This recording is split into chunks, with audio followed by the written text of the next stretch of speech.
Chapter number 10 की पूरी notes हम आपको पोस्ट कर चुके हैं और उम्मीद है कि वो आपको मिल चुकी होगी। उसे आप पढ़ लीजिए और उसमें से जो जो हमने मार्क करा रखा है सिर्फ उतना ही पढ़िएगा और उसके ज़्यादा से ज़्यादा डिटेलिंग में घुसने की ज़रूरत नहीं है, टाइम को सेव करने के लिए और आपके उसको ध्यान में रखते हुए कम से कम में आपको ज़्यादा से ज़्यादा चीज़ें प्रोवाइड की जा सकें, इसलिए हमने ऐसा करा।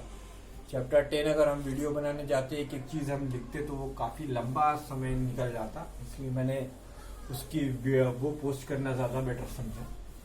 तो उम्मीद है कि आप लोग उसमें से डाया पैरा फेरोमैग्नेटिक मटेरियल्स, उनके एग्जांपल्स, एक्सप्लेनेशन क्या है, फेरेवाइज की डोमेन थ्योरी, ये जो इम्पोर्टेंट चीजें हैं जो मैंने रेड और मार्कर से मार्क करके रखी हुई हैं, वही आप सिर्फ नोट कर लें अपनी कॉपी पे और उसे पढ़ डालें।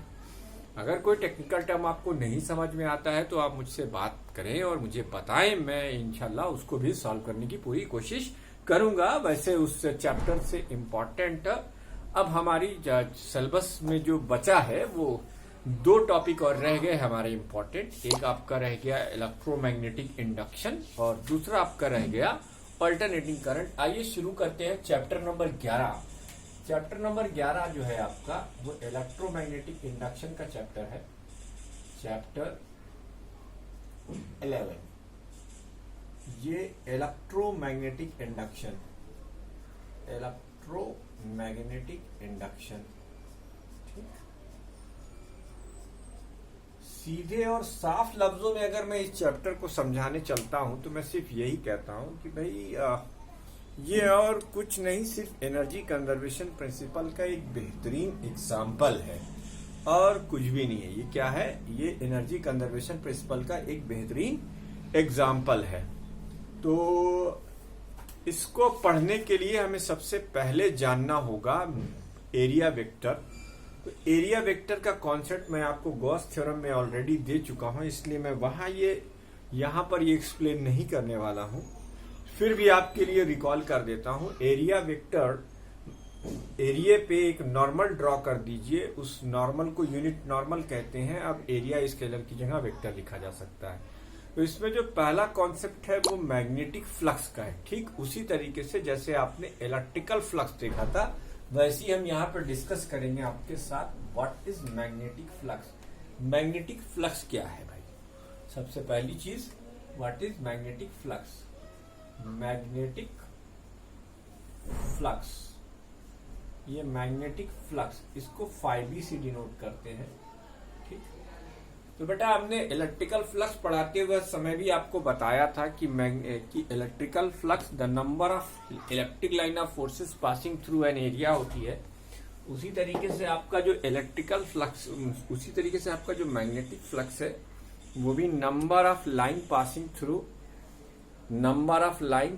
थ्रू मैग्नेटिक फील्ड होगा।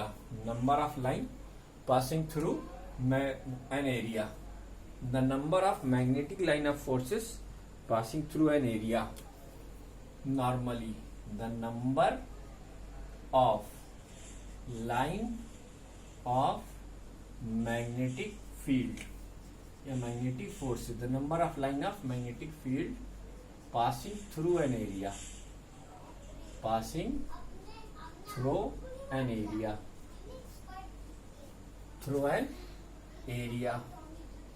is known as magnetic flux। ठीक, चलिए, number of line of forces passing through an area, normally passing through an area या नॉर्मली भी लिख दें चाहे तो।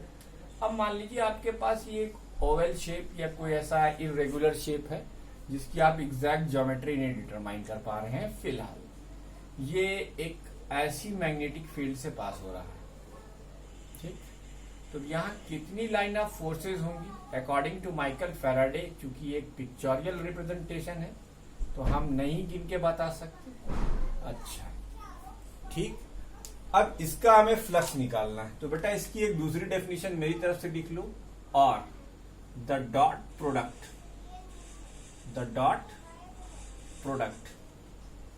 of magnetic field, the dot product of magnetic field and area vector is known as magnetic flux.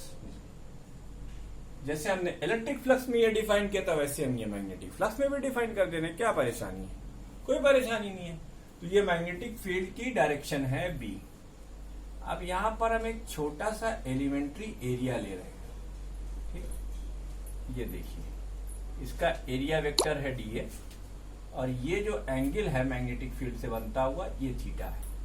तो अब flux through elementary area इस definition के अकॉर्डिंग निकाला जाए। The flux through elementary area D, the flux through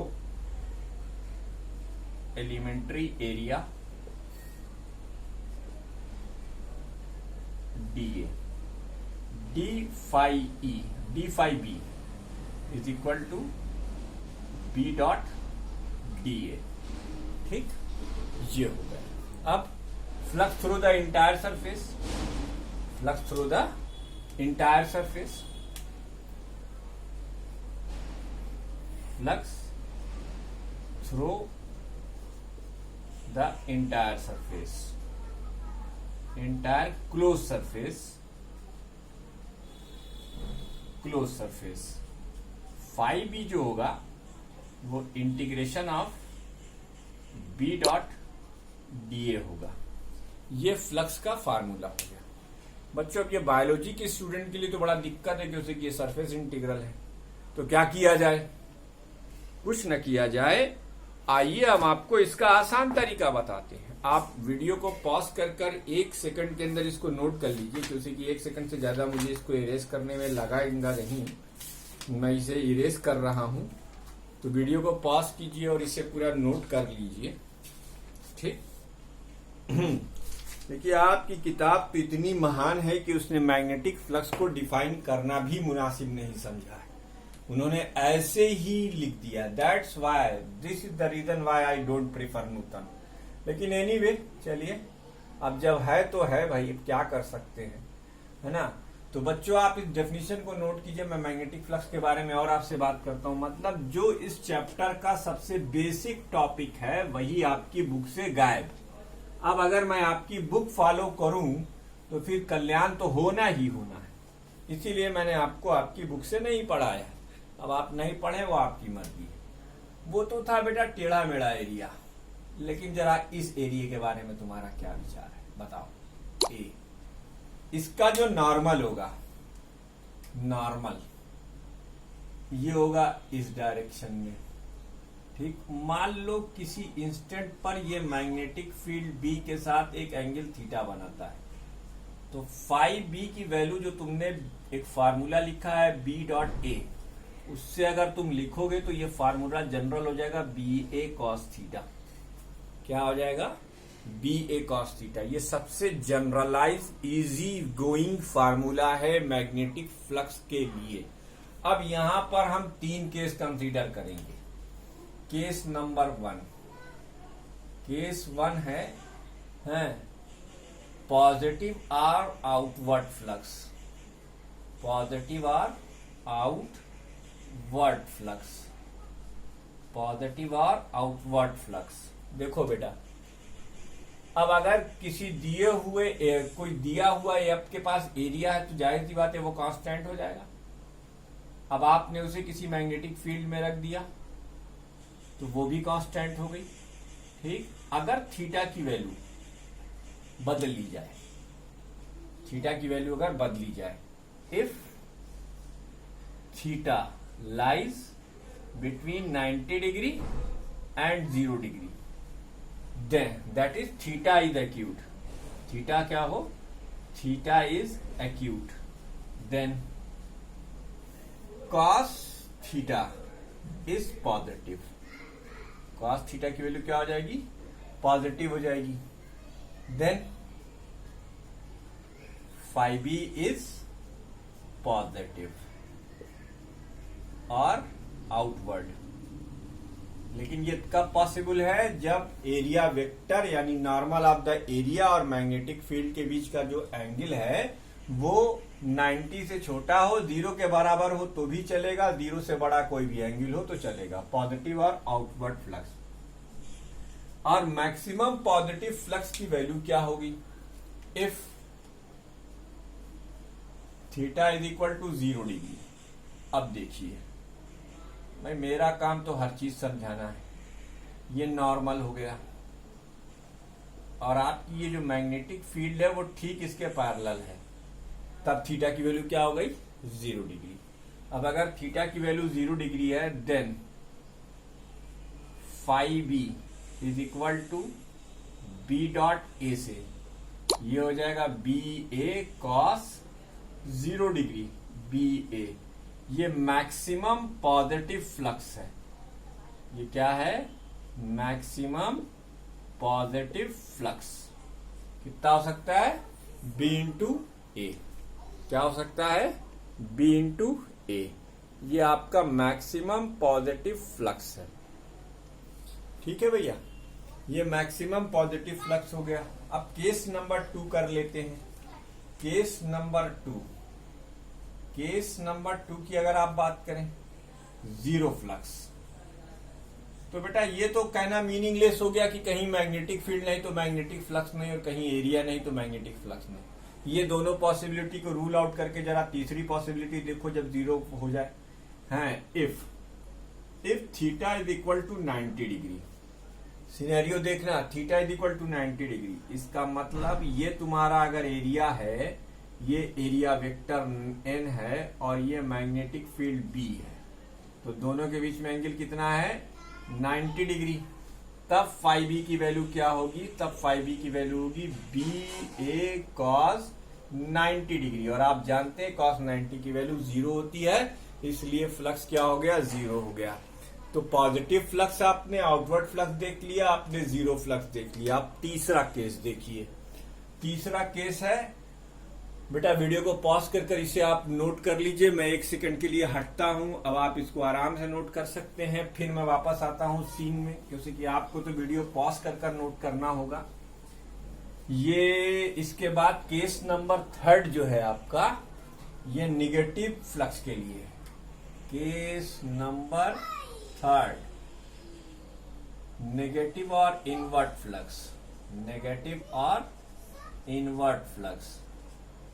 अब बेटा इसको अगर डिस्कस करेंगे, नेगेटिव और इनवर्ट फ्लक्स, तो नेगेटिव और इनवर्ट फ्लक्स में अगर आप लिखें इफ थीटा, यहां से हटाओ जरा सा, कोने मिलाओ, 90 डिग्री से बड़ा हो लेकिन 180 से बराबर हो या छोटा हो, then cos theta is negative, cos theta is negative, hence phi B is negative. Phi B क्या हो जाएगा बच्चों, नेगेटिव हो जाएगा। फाई बी की वैल्यू नेगेटिव हो गई। अच्छा, अब फाई बी की वैल्यू नेगेटिव हो गई। अब मैक्सिमम नेगेटिव फ्लक्स अगर आपको निकालना है तो आप एक काम करिए, ये लिखिए आप नॉर्मल और ये दिखाइए आप मैग्नेटिक फील्ड B, और ये एंगल आपको दिखने से ही लग रहा होगा कि ये एक्यूट एंगल है। एक फिगर तो ये हो गया।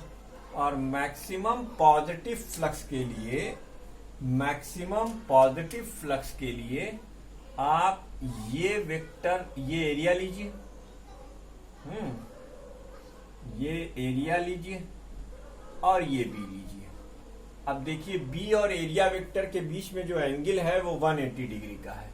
तो if theta is equal to 180 degree, then cos 180 degree is equal to -1, तब फाई बी की वैल्यू -BA हो गई। ये मैक्सिमम नेगेटिव फ्लक्स है, ये मैक्सिमम नेगेटिव फ्लक्स है। अब तुम्हें और कुछ बातें बताऊं, देख लो तुम्हारी किताब कितनी बेईमान है। पूरा कॉन्सेप्ट गैप कर गई, इसी कॉन्सेप्ट पर पूरा इलेक्ट्रोमैग्नेटिक इंडक्शन बेस करेगा। लोग कहते हैं किताब से पढ़ो, कैसे पढ़ा दें भाई किताब से? किताब में तो मैग्नेटिक फ्लक्स है ही नहीं है। किताब में तो ऐसे लिखा हुआ जैसे लग रहा है कि ये कुछ है नहीं, अभी आगे आगे देख होता है क्या। खैर चलिए साहब, हमारा काम है पढ़ाना, आपका काम है पढ़ना। आप पढ़ेंगे अपने लिए, नहीं पढ़ेंगे अपने लिए। अब the SI unit,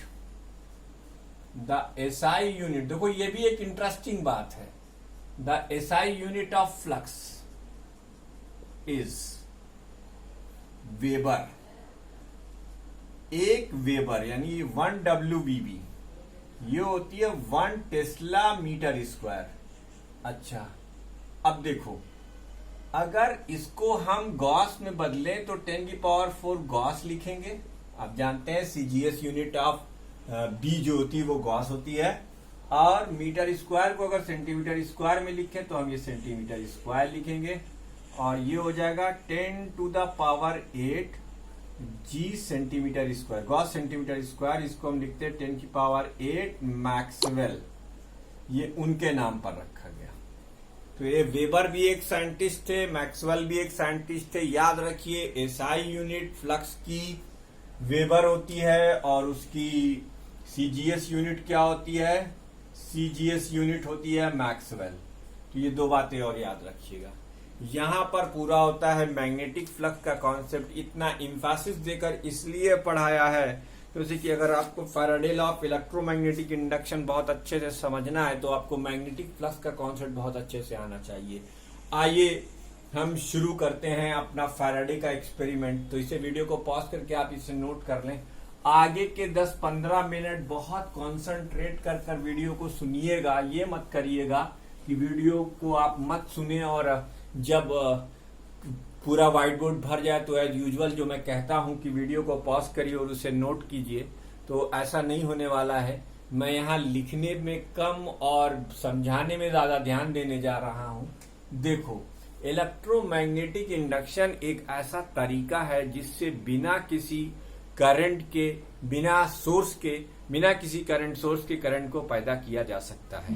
the current can be produced by without any current producing source. ये एक तरीका है इलेक्ट्रोमैग्नेटिक इंडक्शन, और सिंपलेस्ट फॉर्म में ये कहोगे तो मैकेनिकल एनर्जी का कन्वर्जन है किसमें? इलेक्ट्रिकल एनर्जी में। इस एक्सपेरिमेंट ने दुनिया में एक नई क्रांति का जन्म दिया।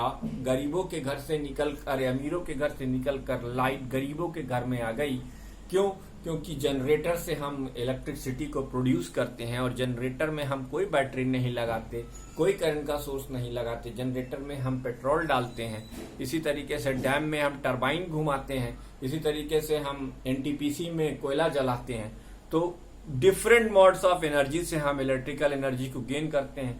लेकिन ये तब संभव हो सका जब greatest experimental ever known scientist Michael Faraday ने इंट्रोड्यूस किया इलेक्ट्रोमैग्नेटिक इंडक्शन का कॉन्सेप्ट। अकल हैरान थी लोगों की उस समय जब माइकल फैराडे ने ये कॉन्सेप्ट इंट्रोड्यूस किया था। अब देखिए, मैं आपके सामने उनका ओरिजिनल एक्सपेरिमेंट पेश करने जा रहा हूं। आप सिर्फ एक्सपेरिमेंट को समझ लीजिए। आप में से कुछ ही लोग, मुझे मालूम है, बाकी सब लोग तो ऐसे ही देख रहे हैं, देखेंगे भी नहीं वीडियो। जो लोग देख रहे हैं वो बहुत ध्यान से देखें। देखो बेटा, ये एक नॉर्थ पोल है और ये एक साउथ पोल। चलो बार मैग्नेट पूरा कर देते हैं। इसकी मैग्नेटिक लाइन ऑफ फोर्स कुछ यूं होगी, ध्यान से देखना। Magnetic line of forces. अब देखो, जो तुम्हारी किताब में स्किप किया तो तुम उससे क्या मिस करने जा रहे थे, वही हम तुम्हें मिस करने से बचा लेंगे। ठीक है? अब यहां पर तुम्हारा एक कॉइल है, ठीक? करंट कैरिंग कॉइल तो है, लेकिन इस करंट कैरिंग कॉइल को हमने कोई करंट सोर्स नहीं दिया है, जबकि इसके अंदर हमने एक गैल्वेनोमीटर जोड़ दिया है। फिलहाल ये बहुत दूर रखा हुआ है बार मैग्नेट से, तो आप देखते हैं कि गैल्वेनोमीटर में कोई डिफ्लेक्शन नहीं, गैल्वेनोमीटर में कोई डिफ्लेक्शन नहीं है। ठीक है? ये कॉइल अभी बार मैग्नेट से बहुत दूर रखा हुआ है। ठीक? अब इसकी पहली पोजीशन देखो। अब हम इसे ब्लैक कलर, ब्लू कलर से बना रहे हैं। अब इसको हमने एक मोशन दी। जब हम इसको एक मोशन दे रहे हैं, ठीक, तो अब आप देखिए, पहले यहां पर कितनी लाइन पास कर रही है, यहां एको लाइन नहीं पास कर रही थी, यानी यहां 0 फ्लक्स था, यहां 3 लाइन पास कर रही है, या 4 लाइन मान लीजिए, 5 लाइन मान लीजिए। इसकी अगली पोजीशन हम और बनाते हैं। इसकी अगली पोजीशन जब हमने और बनाई तो अब आप और ध्यान से देखेंगे तो और ज्यादा लाइन ऑफ फोर्सेस इससे आपको पास करती हुई दिखाई देंगी हैं। तो भाई लाइन ऑफ फोर्सेस का मतलब होता है, क्या मतलब होता है लाइन ऑफ फोर्सेस का? लाइन ऑफ फोर्सेस का मतलब होता है मैग्नेटिक फ्लक्स। ठीक, तो इसकी पोजीशन फर्स्ट, सेकंड और थर्ड में आपको क्या डिफरेंस नजर आ रहा है कि यहां 0 फ्लक्स है, यहां उससे ज्यादा फ्लक्स है, यहां उससे ज्यादा फ्लक्स है। और अगर हम इसे एकदम इसके पास ले आते हैं तो आप देखिए कि इसके पास सबसे ज्यादा फ्लक्स होगा। ठीक, अगर हम इसे एकदम इसके पास ले आए, ठीक, और यहीं लाके रोक दिया, तो इसका मतलब इस कॉइल की कांस्टेंट मोशन से, इस कॉइल की कांस्टेंट मोशन से इससे क्रॉस होने वाली number of line of forces लगातार चेंज हो रही हैं। Number of line of forces के चेंज होने से इससे लिंक, या लिंक का मतलब उससे गुजरने वाला मैग्नेटिक फ्लक्स चेंज हो रहा है। इस मैग्नेटिक फ्लक्स के चेंज का अपोज करने के लिए इसके अंदर अपने आप से नेचुरली एक करंट जनरेट करेगी। वो करंट ऐसी होगी कि वो नॉर्थ पोल का अपोजिशन करे, और नॉर्थ पोल को अपोज करने के लिए आपको इस कॉइल के अंदर एक करंट दौड़ानी होगी जो कि एंटी क्लॉकवाइज सेंस की करंट हो, यानी गैल्वेनोमीटर का डिफ्लेक्शन कुछ इस तरीके से हो जाएगा। जैसे जैसे आप आगे बढ़ते चले जाएंगे वैसे वैसे हर बार इसमें, अब देखिए साहब, कोई करंट, अरे रे रे रे उल्टा कर दिया, सॉरी, एंटी क्लॉकवाइज सेंस की करंट है, ऐसे रहेगा। गैल्वेनोमीटर का डिफ्लेक्शन ऐसे दिखाइएगा, उल्टा दिखा दिया मैंने, आई एम सॉरी। तो ये डिफ्लेक्शन ऐसे रहेगा। ठीक, एंटी क्लॉकवाइज सेंस की करंट क्यों जनरेट करेगी? क्योंकि ये अपने अंदर प्रोड्यूस होने वाले चेंज इन फ्लक्स का विरोध करती है।